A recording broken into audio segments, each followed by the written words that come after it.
ఒక పిరికివాడు ఓ శ్మశానం దాటాల్సి వచ్చింది.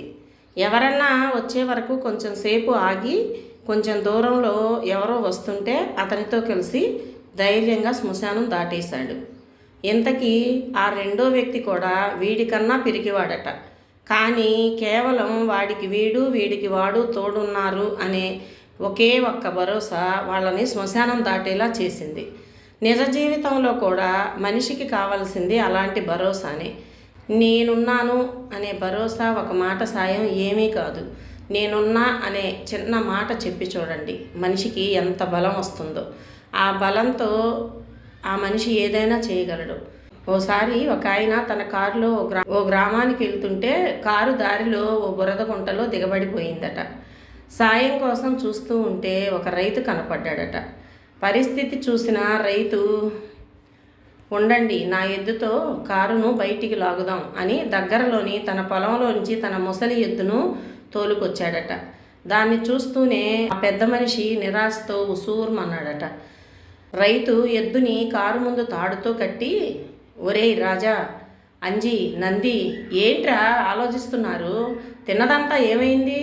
బండి లాగండిరా అని ఉత్సాహంగా అదిలించాడట. అంతే, రాజు ఆ కారుని ఒక్క ఊపుతో బయటికి లాగేసిందట.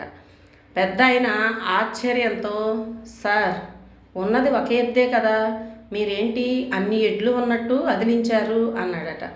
రైతు, ఈ రాజు ఒక్కతే కాదండి, గుడ్డిది కూడా అన్నాడట.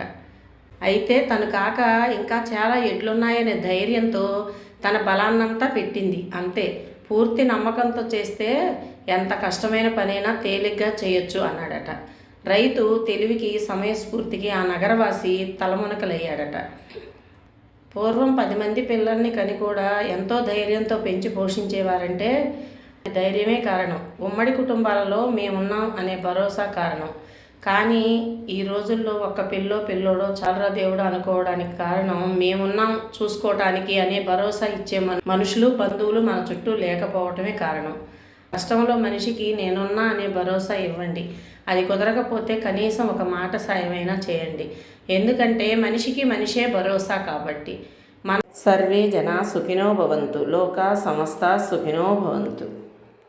ఓకే ఫ్రెండ్స్, నా కథ మీకు నచ్చినట్లయితే లైక్ చేయండి, కామెంట్ చేయండి, షేర్ చేయండి, అలాగే సబ్స్క్రైబ్ చేయండి. అలాగే మరిన్ని అప్డేట్స్ కోసం పక్కనే ఉన్న బెల్ ఐకాన్ని కూడా క్లిక్ చేయండి.